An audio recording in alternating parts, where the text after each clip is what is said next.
Work your ass off. There is no magic pill. It drives me crazy to go to the gym. You read 1 hour a day. I went and worked out 5 hours a day, and I was working on construction with 24 hours a day. Organize your day. Work hard.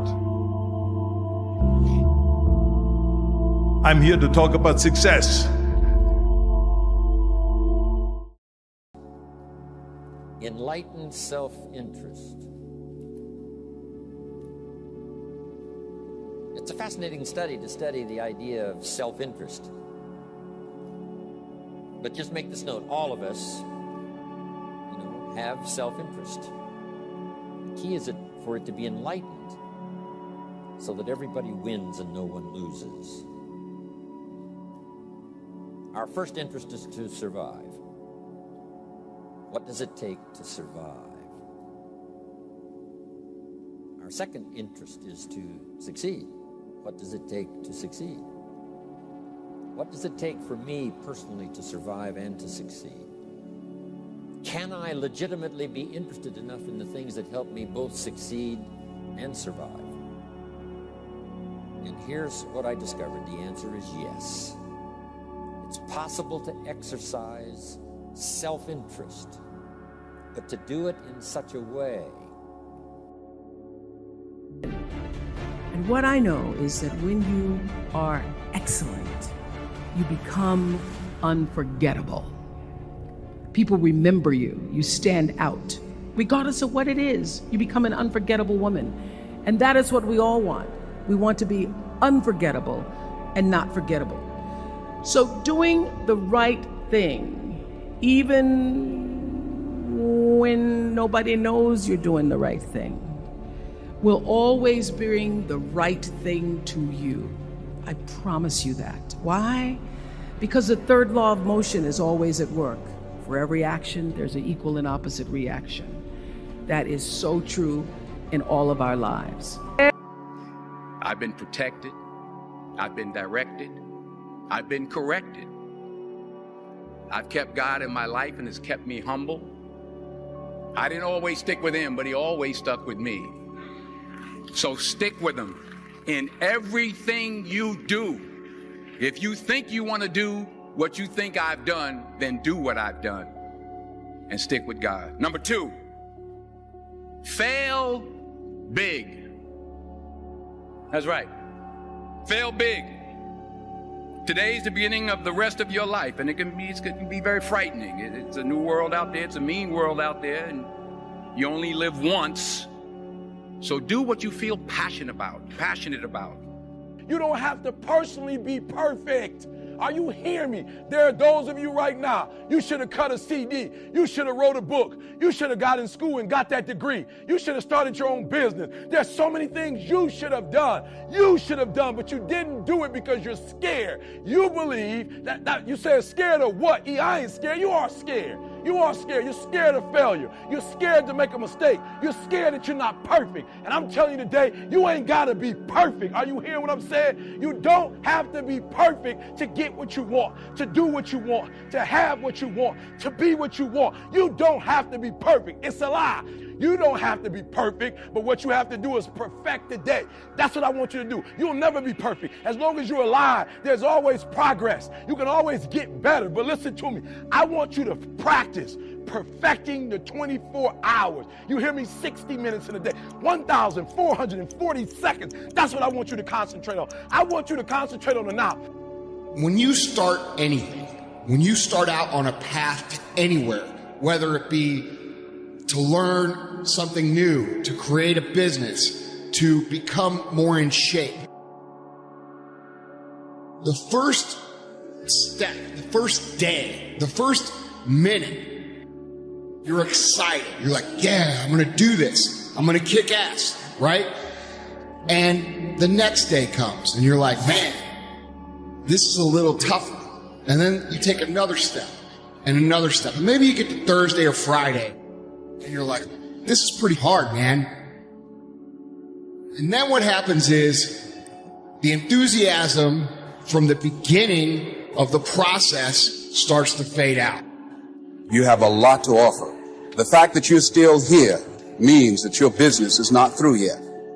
People don't do what they know in life, but what they do is they operate within the context of the vision they have of themselves. No matter how big your dream is, make small, tiny steps ahead. A concrete commitment. I'm talking about the commitment that says, I am going to stay true to what I said I would do long after the mood that I've set it in has left. Because I think we all know in this room, character is not something that we inherit. Character is something we got to wake up every single day. We got to fight and we got to build it. Never, ever, ever give up. You can't let them get you down. You can't let the critics and the naysayers get in the way of your dreams. So you got to ask yourself, what's your why? What motivates you? What pushes you? What drives you? And if that thing is eternal, if nobody has to call you, if nobody has to prod you, if nobody has to reward you, if you are self-motivated and self-regulated, you can have it, you can be it, you can do it. They say the foolish dream and the hungry achieve. But what if you're both? What if you're foolish enough to dream and hungry enough to make those dreams come true? Stay hungry. Stay foolish. Stay hungry for growth, for knowledge, for success. Stay foolish enough to dream, to believe, to dare. Because when you combine hunger with foolishness, magic happens. Dreams turn into realities and possibilities into possibilities. And the ordinary into the extraordinary. Are open to those who continually knock. So we don't find open doors of opportunity because we need them. We find them because we deserve them. Only those who knock deserve to find an open door. But the promise is, if you continually knock, you'll find doors of opportunity. It says, if you search, you will find. So make the note, it's good. Finding is reserved for the searchers because they deserve it. Now, at first they may have needed it, but they now know that just needing it is not sufficient. But if they need it, now they must qualify for it. The reason why you're going to be blessed with good ideas this weekend is because you've come searching. You've gotten on an airplane to come searching. Got in your automobile to come searching. You got here searching. Now you're ready to receive. And for those who search, they will find answers. They will find plans. Imagination to stir yourself into action for future benefit. So if you search, to find a good idea, you must go looking, go searching. You've got to go to church. You've got to go to class. You've got to go to the seminar. You've got to go to the library. You've got to go to the books if you wish to find. Rarely does a good idea interrupt you. Rarely. But if you will search, you will find. So we get not what we need, but we get what we deserve. It says if you ask, someone has an answer. If you keep asking, the answers belong to you. Because by virtue of asking, you have qualified. So we don't get what we need, we get what we deserve.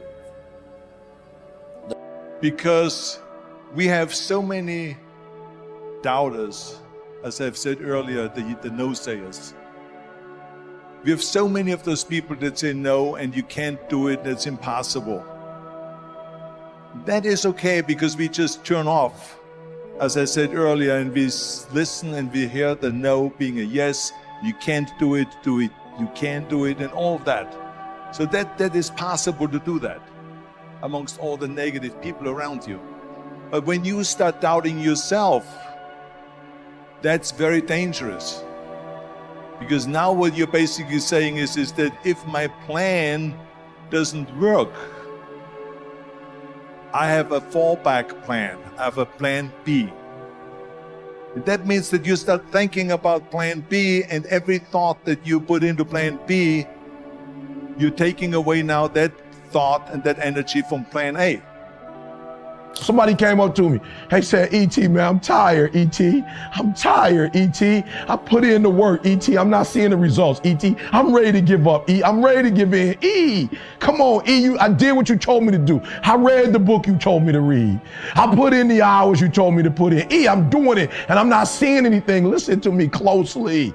Listen to me closely. When you get to the point where enough is enough, when you get to the point where it hurt real bad, when you get to the point you can't take it no more, when you get to that point, I'm telling you, I can't explain it to you, but doors start opening, opportunities start happening. But what you cannot do is you cannot quit doing the process. You cannot give up because it ain't what you see. You cannot give up. What you got to do is, you heard it. Champions keep going when they don't have anything left in their tank. That's the difference between the greats. That's what separates them. When they don't have no more, when it's over, when they're tired, when they're frustrated, when they're ready to give up, when they spent their last dime, that's when they get started. Are you hearing me? It's when you have nothing left. It's when you depleted all your money, when all your energy gone, when you have nothing left. That's when it's showtime. When you find a way out of no way. When you find breath that you don't have. When you find energy that did not exist.